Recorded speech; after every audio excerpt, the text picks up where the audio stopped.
Bro, Oh, what's up, man? we're back again. Come on, black and yellow.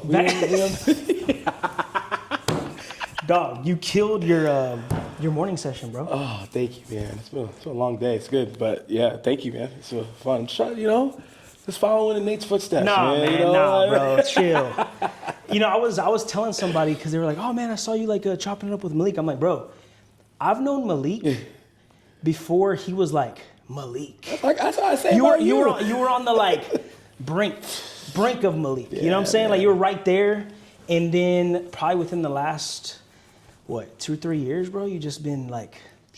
Yeah, man. But bro, I can say the same about you. But I feel like I bet you would have like you. You met me pre-beard, bro. I didn't even have a beard at Tim's wedding. You little baby. Yeah, you DJ. People don't know. You did this is part 2 of something. This so is if part you listen 2. to part 1, you know the backstory. Yeah. But yeah, man, it's good. It's encouraging, man, to see not just like the progression of you, but like seeing like the heart that you keep. Like I just. It's so hard to get to where you are going and where you are, but still stay humble and loving and kind. Especially in this industry, bro. It's very easy. And so, nah, man, proud of us. Yeah, for sure, bro. Where we're going, man. And, now you were here to, how many of these have you done, bro? Like, because I know I've been seeing you traveling more, doing more like speaking engagements. You were in Dallas not too long ago doing the spaceship. I don't know what the hell you were doing, bro. Crazy. You were up in the roof with a bunch of fog. Like you look like an angel, bro. I can't. It's a DJ in a spaceship. No, it was a event for Persephone in Dallas. It was the opening of Fort Worth. The Celestial. I forgot what it's called, but no, I've been speaking a lot more. Yeah. I come from a preaching and teaching background, so like. To me, this is kind of like coming full circle back to my original sort of passion and love, which was like teach. I was a world history teacher, and then I was a youth pastor for 6 years. So communicating. I mean, I also have a nonprofit where we go to schools and we talk to kids. So like public speaking, teaching is a part of like my identity, and so it's cool that. With the success of our business, I'm able to like kind of come back around and say like, hey, like, and give information. I think that's what I love about you too, man, is like, even without being able to get the value back, you find the joy and value in the giving. Right. And that is like a characteristic of someone truly great, is that someone who, the best way to grow something is by giving it away, I believe. I agree 100%. Once you give it away, you now go back to growing your thing. Yeah. If you have a scarcity mindset, I don't want to gatekeeping the info. Right. Once I give away what I have, I now go create something better. Facts. And it makes me better and it adds value. So I've been enjoying it, man. I've been enjoying like talking to our industry and especially our DJs. Well, bro, and our first time the first one of these we recorded, I got so many DMs talking about like, bro, Malik dropped gems and like I don't usually listen to like hour and a half length conversations and this and that. And when I thought I couldn't learn more from you, bro, this morning you dropped even more. I literally went back to my room and I had to record a reel. While it was fresh on my mind, I posted it earlier. I tagged you on it, so you could check it later. You're content king. But I want to just keep on that, bro, because I feel like that's where a lot of DJs are struggling, bro. Telling their story, figuring out like what makes them unique. Like what makes them who they are, because we all DJ. We all create experiences. But how do you pull that out of somebody?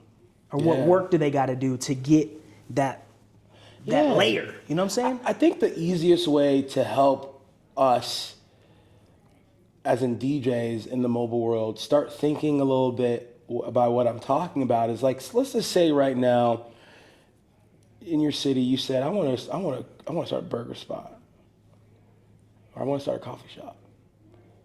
And someone said that, or you said that, the first thing that someone would ask you is like, there's like a million coffee shops here. Right. Or like, there's a million taco spots. Like, what are you gonna do different than the thing of, like, you know what I'm saying? Right. You would think as a business. Yep. But as DJs, we're a little bit like, we're talent, but we're also service. So it's really hard for us because we're in kind of multiple worlds. But I would just start saying, think about yourself as a business entity and as a brand. You would think about yourself in a certain way. And the first thing I would say, if you're going to start a business, is where is the demand for that? And how do you fit that demand? So then we back ourselves in like the story thing, what we're talking about. Like, bro, what are you selling? What is it that you're actually selling? Because there's so many DJs. Right, bro. Right? There's so many DJs. Facts. So you have to figure out that secret sauce. And I think you do it really well. I think you lean into the bilingual thing. Right. I had a girl, a couple of months ago, bro, she booked me for her wedding, and it wasn't a bilingual wedding, right? And she hit me up and was like, well, I'm kind of going back and forth. Like, are you able to do? Can you speak English? Yeah, exactly. I was just like, bro, I'm talking to you right now, But it was kind of like, damn, that means I've done a really good job of positioning myself in my lane. Bro, if I had to do Mexican quinceañera and needed to play all this cumbia, I will call your ass. You're the first person I'm calling. Bro, I'll pull up, bro. That would be amazing, bro. You're the first person I'm calling. And that's a definition, and the hallmark of a strong brand is definition, clarity, and to the point where, I love being in your comments because I love the hate comments sometimes because it's like, your brand is strong when you have haters, right? Because the same hate you have is the same love. People love you and people hate you, right. Brands that are generic don't make any waves. Facts. Okay, cool. Right. Don't hate them, don't love them. Right. Okay, forgettable. Exactly. Hate or love. Create something that people love so much that some people hate it. Right. People that love Apple, guess what they hate? They hate Android, bro. Don't send me no text messages that are green, bro. Green text? That's a thing. It is, dude, it's crazy, bro. But guess what Android knows? Android knows who's their market. Their market are nerdy people that are the rebels, people who want open source and be able to mod their thing. And boo! I'm an Apple person. I love Apple. I'm dedicated. So even though Apple puts out horrible product, I still am but the it's Apple cool. sock. I was like, what? So you have to be definitive, and I think that's the hard thing is that the DJs listening, I know because I'm you, you're afraid of all the people that are not gonna like you once you lean into who you are. I just talked to a guy outside who said, hey man, I love anime. And I love fantasy, and I just did a Kingdom Hearts wedding. That's dope shit. Bro. Yeah. Could I ever do that? No, I don't even know. But guess who's gonna love that kid? Those. And how many people around the country are into anime and into that type of stuff that would be can you lean in on that? But see, and I think you made a good point. People are scared that if they lean into something, they're gonna lose something else. Of course. But you're only gonna build more of a demand over here though. If you get married, all the girls you were messing around with are going to leave and be going one way is saying no to the other options, right? And so, Starbucks is for the white girls with Uggs. Yep. Dunkin' Donuts is for the working class. Yeah. I don't care. Give me fucking 80 pumps of sugar in this, exactly. in a donut. Exactly. No, facts. So it's just different, and that you got to. One of the first steps is being okay with that. Yeah. And bro, and just the whole More Energy campaign that you guys are running right now, bro. Walk me through that process, bro. How did you start? Right, you started with More Energy. What made you go More Energy? And then walk me through, okay, how did you get the pins designed? Tell me. I want to know it all, bro. Yeah, my brain is it starts with all right, New Year. So it's I'm always thinking of the overarching story. I really have this romanticized view of myself and my brand. It starts with delusion. All right, it starts as a Kanye-esque type of delusion, where you're people want to know what's next. Right. You have to believe that people actually care, or at least just convince yourself, right? And so I'm man, all right, this is 6 years. What's next for us? What I'm thinking about that. No one else is thinking about that. Yeah. I'm thinking about that. Right. And I'm just we did a 5-year party. I'm not doing a party this year because it's just too much money. And I'm but we have to hallmark this thing. And so I'm thinking more. I'm talking to my team, and I'm what is and I'm I think we go it's just more energy. And I'm I like that. I write it on the board in our staff meeting. I'm more energy. That's gonna be our thing. I just I process that loud. So as I'm telling the idea, I'm thinking of it. I'm like, oh, that's good. I'm like, more energy. is it. And my team's kind of like, okay, more energy, that's cool. Yeah. And I think Brooke, my logistics girl, she's very like, she's linear. Yeah. She goes, what do you mean more energy? And I was like, that's it. I mean like good energy. I'm like naming out the types of energy. Bro. And I'm like, this is it. We're gonna do a video telling people what we mean by more energy, right? And so the other underlying thing is right now, I charge about, my starting price right now is $20,000. Bro, what? I'm about to I'm about to walk out of here. I'm not lying to you. Bro. But you have worked your ass off to get there, bro. I'm telling you. And so it's been good. It's been really cool to be able to like ask for this enormous amount because I really do believe I have unmatched. Like you can't convince me that I'm not worth that, right? Like I give, what I do is very, very different because I'm me. And so like I love that, but like the next part is like, how do I get my team, how do I create the narrative and the perception that my team is worth just as much? That's the part right so there. So now it's like I need to. Malik has had his year, and my brand is still going. But I need to move out of the way of my brand. And so now you're gonna see this year is like I'm creating celebrities out of my people because like I want to ask for the same. Like I want to create. Like you think about SCE, you think about like right. J&I. It's like fucking Avengers. You got Jeff. You got Nick. Nick. Yeah. You got these big personalities. Well, like, dude, like. They all built that themselves, and they've become these big personalities. Like I feel like it's my job as curate to curate that. Now I'm gonna take Vonnie and E3, but that comes. I want the name curate to feel and be just as big as me, so that no matter who it is, they feel the same thing as when they feel it with me. So it takes individual marketing for each DJ, but it also takes. We're selling the experience. Right. The curate experience is more energy. So now you see, now it's psychological. Now like more energy. It's curate. Curate is the energy. If you touch curate, if you go it's an energy source. If you go to Chick-fil-A, everyone from the person cleaning to the person in the drive-thru is going to say my pleasure. Yep. If you go to Disney, it's the Disney experience. That's what amazes me about them, bros. Everyone buys in. It's no. Yes, they enculturate every part of what they do. It's a magical place. Yeah, it's a magical place. It's a magical place. My pleasure, Chick-fil-A. So you don't go to Disney for any specific person, right? You have Mickey Mouse, yeah, right? Exactly. But Mickey Mouse is a person different person every day, right? So I have to figure out a way to create the Disney experience, but for curate, not Malik. So I'm moving out of the way. So this is where this campaign came from because this year, trust me, it's just the beginning because we're also about to rebrand and reposition ourselves. Like we're about to, because I said this in the talk earlier, like I think the middle market's dying. Yeah. I think the middle's dying. I think either you go big or you go small. Yep. The days of like, I'm just a good DJ company, I think will come to an end or it's gonna shrink.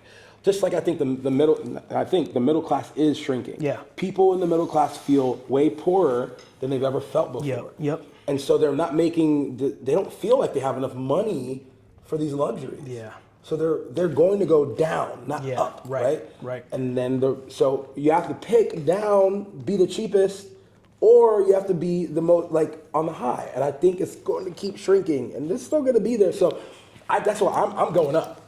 That's my goal. All the way up. Yeah, I'm going all the way up. So and I think like being generic is also dying. I think AI can do a better you than you. Yeah, facts. So that means you have to lean into authenticity. Right now, when you go through your AI, do you ever just look like, is this AI? Bro, all the time, bro. They're getting better. And you're like, is this fucking AI? And you're like zooming in. You're looking for how many fingers they have. Yeah. Right? And you're looking for. Is the ear misplaced? Yeah. We're looking for what? Imperfection. Yeah. And it's almost like my girl sends me Chat GPT. I'm like, girl, this is chat. Don't send me no chat, girl. Right, exactly. Yeah. Because I'm looking for I almost think that people are going to start valuing imperfection. Yes. Well, valuing that personal touch too. Valuing this is human. Yeah. So what does that mean? That means we're in the best place, bro. Anyone listening, I'm telling you right now, you are in the best place to be you. Yep. You are in the best place to be the most vulnerable you've ever been, because it's going to be imperfect and people want and you just said something right there, bro. Vulnerability. Ooh. Nobody nowadays wants to be vulnerable. Nobody wants to show the losses that they take, their, and that's what I've tried to been leaning into with my content lately, is just being vulnerable, bro. Yeah. Like, I still don't feel like I've figured it out. I still every day wake up and question, like, damn, bro, am I good enough? Or like trying to figure out ways to keep the, like they say, keep the distance between like the next up and coming person. Like it's tough, bro. But who doesn't feel that? And that's why people connect with you. Yeah. Right? And so there's a strategy. You have to be strategically vulnerable. Yes. You can't trauma dump, right? Like, you're like, oh, my dad, beat me. Like, you have to find the strategic imperfections, strategic, unique traits about you that you can put on Front Street to ultimately make that person on the other side of that phone go, I like him. Yeah. I like that. That's, like, I vibe with that. Yeah. Like your quirkiness, like you like anime or like for me, like I'm really into fashion, and like not everyone, like people think I'm extra. I'm like, this is me. Yeah. But people think I'm extra because they're like, well, you're doing too much. People who are introverted. But they just can't, like me, bro, I would love to pull up in a double-breasted with my chest out in pink. They call it raw dog in the suit. That's you know what I'm saying? Say. But like, that's Malik. That's how you do it, bro. Yeah. And I love that about you, bro. Like, I love the uniqueness, the way, like, you pull up to like, you're pushing the limits in the fashion sense too, bro. Like, there's not a lot of DJs out here. If you we're at a conference right now. Yeah. Bro, the first impression people have of you, bro, is your appearance. And if you pull up to a DJ conference full of DJs with some beat up Air Force Ones that haven't been cleaned in 7 years, and your jeans are like, you know what I'm saying? Yeah. Like, but that's a part of it, bro. Lately, I've really been into colognes because I'm like, ooh. if you meet somebody, bro, that smells good and you've never smelt that, and I'm like, God damn, what is he wearing? Bro, the best experiences, the most memorable experiences are the ones that ignite all your senses. So you have to think about that. How do people experience you? They're gonna hug you, they're gonna dap you up, they're gonna smell you, they're gonna see you, they're gonna hear you, they're gonna touch you. Like, you have to ignite all those senses, because that is how we experience the world. Imagine if you could never smell again. Imagine if you could never see. Imagine if you could never hear. You won't experience life the same way. So you go to think about your favorite restaurant where they have the nicest steak, bro. The lights dim. Right. Like the sizzle of the plate when they bring it out. Oh my God, you smell the mesquite smoke steak. Like, bro, like, yes. All your senses are ignited, so you have to play into that. That is what you're doing. No matter what, that's what you're doing. Like you said, creating your own celebrity.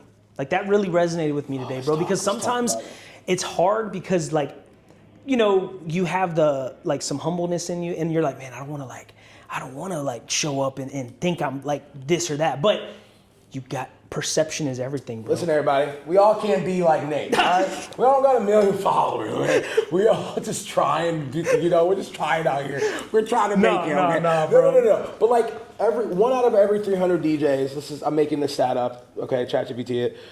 One out of every 300 DJs are gonna go viral. And out of those 20 DJs that do go viral out of the 300, to be able to consistently have an audience that cares about what you're like, it is like the lottery. Like, so it's not a strategy. No. Going viral is not a strategy. And so if that's not a strategy, then what is? Create, believe, and sell your own hype. Yeah.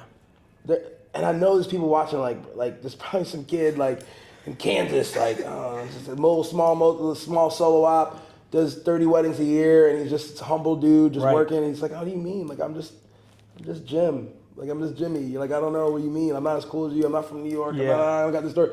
That's a lie. Yeah, bro. Everybody, and again, you said it earlier, man. We all have that secret thing You just got to peel the layers back. You gotta peel, no, absolutely. And I don't want to blow smoke. Like, at the end of the day, like, you have to be good. Yeah. Okay? Thanks. I can't just say, like, oh, if you have a good storyteller, you gotta be good. You got to back it up. Yeah, like, you gotta show up and fucking kill shit. Right. But, like, if we just go to under the assumption that everyone here listening is decent and a good DJ and can throw a good party, and they just want more and they want to charge more, then like we're having a good conversation. Now we can tap into like, okay, the only way to get more from what you're doing is to niche down in it. Is to do that. No, facts, bro. Anesthesiologists, they do one thing. They poke you in a nerve and they don't kill you. Right. Put your ass to They sleep. get paid Crazy money, bro. because they do one thing really well. Now, general physician, they can check your temperature and make a good living. Yeah. But like brain surgeon, a skin doctor, That's so a true, cancer bro. specialist, it's specialist. The future is specialist. Yeah. It's not like jack of all trades. I do this and I do that and I do that and I do that. Those days are starting to become over, bro. Have I told you about Dan's Fans? No. The story of Dan's Fans. There's a store called Dan's Fans. Okay. Nate, what do you think they sell? They Fans. sell fans, right? And Like, are we talking like ceiling fans, or are we every talking type of fan you Bro, what? triangle fans, like palm tree fans. They sell. It's like all different types of fans. Just you go to fans. the store and it's just fucking fans. So if you're looking for a fan, you go to Dan's Fans, but you could also go to Walmart, Right. And you go to Target and you get this fan. This fan's like $200, and another fan like $50, and another fan like $2. That'll probably fall off your ceiling. Right. Well, there's only that you can't like if you go to Walmart and there's a $3,000 fan, you're gonna go, are you fucking crazy? Nah, facts. But if you go to Dan's Fans, All the fans are 25,000. dog, because those fans are. If you're listening right now, if you have a Dan's Fans, this is a lesson in marketing. Go to Dan's Fans and ask them the most expensive fan they have. Stupid. $10 fan. Crazy. Okay, Bro. and the only way you do that is by specializing. You got to be Dan's Fan. No, I mean that's what changed the game for me, bro. When I made the pivot and stopped trying to like please everybody on social media, and I leaned into that bilingual Became thing bilingual. heavy, I became him. Ain't nobody else can do it, bro. You are the guy. I don't know if anyone else will try to do the bilingual thing, but you're the guy. Sorry, you're But the guy. that's what changed the game for me, bro. When I niched down, and like I was here last year, or I was at Midwest, and I told all the bilingual DJs in the room, bro, like if you don't, and I'm gonna say this to you guys watching too, if you don't do a better job of marketing yourself as being bilingual, I'm gonna have to come to your city and do all the bilingual weddings. That's what. That's where the truth. You know, Truth. but you can do it is what I'm trying to say. Is like it is possible if you're watching this to do what Malik has done, what I have done. Like, bro, I am not some marketing specialist or shit. I didn't even graduate high school, bro. So, you know what I'm saying? It's not that I'm smarter than this person or that. It's just you just have to do the work, bro. And to me, it all boils down, Malik, to consistency, bro. Yeah, that's definitely a big part of it. It's consistently telling a cohesive story creatively over and over and over. Right now, let's just do something practical. If you're listening to this, I want you to find a combination of 3 things about you that no one else can say, right? Like Nate is he American immigrant, son, first generation, whatever that is, plus in Texas. There's a combination of things about Nate. Right? The things you're into, plus equals Nate Acosta niche. Right. Malik is culturally cool, stylish, high energy, service oriented, personable. That's my soup. Yeah. That's my gumbo. Exactly. That's my menudo. That shit's so fire. Oh my God. You like menudo, bro? My God. My wife Let me find out, man. is Puerto Rican, Malik likes menudo, bro. and has been raised by a Mexican. So I remember I was drunk one time and hungover, and my wife gave me menudo, and I was like, Oh, it brought you back to life, dog. and I'm in love. Next time you're in Dallas, I'm gonna invite you out for some menudo. Some lime. Oh, Jesus. So what's your sauce, right? You gotta. It's not just one. It's not just saying like I have high energy. There's a DJ here who's. You want to see energy? Oh, bro, the energy girls that are here. Yo, they overwhelmed me with energy. I was like, oh shit, I thought I had energy. Yeah. And you could feel it off of Girls, I thought they like they all on drugs. Like Yep. that's Yeah, how exactly. people feel. So it can't just be like I have the most energy. No, actually, that can be a detriment, right? Like I have to hone my energy in at the right time and smoothly deliver it. But that's again part of my sauce. I'm also really tapped into what people need. So I'm like, right now, you don't need me to be great. Yeah. Right now, you need me to be suave. Cool. Like your ad was showing that you showed earlier. You got some cool what I'm energy. saying? You got loving energy. Yes. And that's what I loved, bro, because it's not just more hype. That's not what it is. Yeah, I'm not just fucking Travis Scott like Right. Breaking laptops.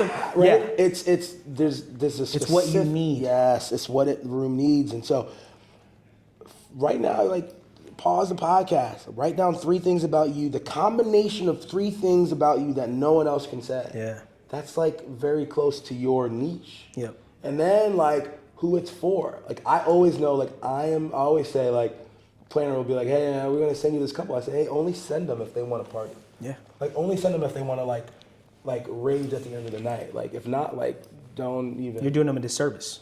And me. They're about to pay a lot of money for something that they didn't really even want. Right. You know, and so, you know, like your Instagram should say something like what you do, who you do it for, so that they feel that automatically. I think my Instagram says like, I'll say it right now. My Instagram is like carefully crafted because the first thing I want people to see is who they're from. I curate joyful, elevated, high energy experiences for people who like to party. That's it. Oh, you want someone to go, oh, that's me. Yeah. Oh, I like joy and Right. Curated. So it's like specific. It's not just like cookie cutter. It's like it's intentional Yeah. experiences for people like that. And so let me ask you this, bro. What are the questions that you're asking to so when you're meeting with a client, right, and you want to curate one of them experiences for them in the night, you know, throughout the event, are you asking any questions like during your planning sessions, or like are you like connecting with like a bridesmaid or groomsman there that's like, hey, like what are you doing? Like what's your like what's so that I think my process is like by the time you if you ever are on a sales call with me, you've been I know you've engaged with my brand multiple times, that you know what we're about. You've also been qualified through pricing, and so like there's a couple, like I'm not on the phone to talk about pricing with you. Right. I'm not like you should be already sold, and maybe you have a couple questions. But I am also interviewing the couple. If you think you're not interviewing the couple, you're desperate. Facts. You're desperate, and nobody likes a desperate salesman. Right. Like, I'm not doing Buy your this wedding right now. Yeah. Right. Like, or you know, like no one likes a desperate car salesman. No one likes anything desperate. They don't want. They want clarity. They want to know why they're buying it, what it is, right? And so, my number one question. I don't want to like ask them a million questions. I just want to know. I need a question that gets to intent, desire, and personality. And it's not an end all be all, but one of my biggest question is, hey, tell me about the last live experience you and your fiance had together that was most memorable. Like concert or And that's usually a good tell. Sometimes I'll get a range of like, I don't know, honey, when was the last time? And I go, It's just a flag. It's not like, oh, they're not going to be fun. Right.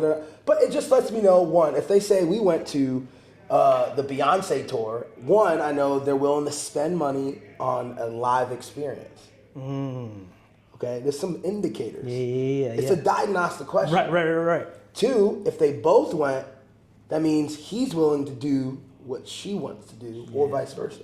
Or they both enjoy it. Yeah. Okay. So that's a good point, because a lot of times I've been to plenty of weddings, bro, where grooms, y'all got to do better. They're just holding up the wall, bro. And so sometimes I'll probably be like, oh, I went to the Taylor Swift, but he didn't go because he hit. And I go, ooh, he's going to be tough. Yeah. So I'm going to have to either be a little bit harder, and he might not want to spend the money on it. It lets me know the genre of music they're into. Right. It just lets me know, like, it lets me know the last time they went, so maybe they're really busy. Oh, you know, we're doctors, so look at you doctor. You know, it just gives, it's a good, figure out that question. Like, I know, like, Brian B has one about, like, something about a story about a book or a movie or something. Like, Yeah. You know, so he, right. you know, everyone has. To draw people out. Yeah, like, it just lets you know, like, because, like, Brian B's, like, really into story, and he wants to tell the story of the couple through music. And I'm like, oh, that's cool, you know? So, yeah, I think you need to make sure, and it's a flex to go, so hold up. You know, couples do. They're like, we haven't been to one, but we love music. Like, don't worry. Like, we're gonna be. You know, it's like, what a flex. Yeah, bro. For them to be like on the chopping block. It feels good, guys. By the way, I know we're always on the chopping block with these couples. Yeah, but like, bro. It feels good when you can vet, or you've built a strong enough brand where you can be like, you know what, man, I don't think I'm gonna be the best fit for you. You know, I like, love that. Oh my god. And they're like, who the hell does this guy think he is? Who do you think you are? But, you know, it's just part of it, bro. But, yeah, man. I mean, there's so much more we could go into, bro. And, like, I feel like we might have to do this more frequently, bro. Bro, whenever I'm in Dallas, whenever we're in Florida, whenever we'll be at Midwest together. Yeah. We do another one. But, like, I think we're, like, our journeys are very much so tied together, bro. I'm invested in your success. I want to, like, bro, it's cool to see what you're doing. And, like, you care about our DJ community very altruistically. And, you know, you're not looking to get anything out of people, and I respect that a lot about you, man. Because some people can be very opportunistic about like, because I know everyone listening wants to grow, and I'll say this before we get out of here, like, you know, if you watch Nate and you go, man, like, I need to do what he's doing, or I need to do it how I need to do it how he's doing it. I don't want you to do that. I want you just to find the gold and how he does it, or the concepts behind it, and go, okay, he leaned into who he was. He doubled down on it. And that's what it is, bro. Like, just leaning into who you really are. Only you said it earlier, only you can tell your story the best. But the secret sauce to Nate, and Will Smith said it. He said it before he slapped Chris Rock. He said, I'm willing to die on that treadmill. Meaning I'm willing to continually do this thing over and over and over. So, pick one thing that Nate has said or we have said, do it for a year before you stop doing it. Yep. Do it for a year. Yep. Do one. I think we underestimate the power of doing one thing for a year. Do one thing for a year. You know how fit I would be if I would just lock in to eating right and going to the gym for 1 year? No more El Pastor, man. It's hard. Do one thing for a year, bro. Like, and then it becomes a part of who you are, and it, you know, like, it becomes a part of who you are. Second nature after that point, bro. Yeah, man. Bro, I love you, bro. Love you, man. It's always good catching up with you. Part 2, man. We'll be like 50 years old doing like part 20. Yeah, exactly, bro. Just keep lifting up our community, man. We out. I'm using Dr. Scholl's. You got the Vicks. I'm so fucking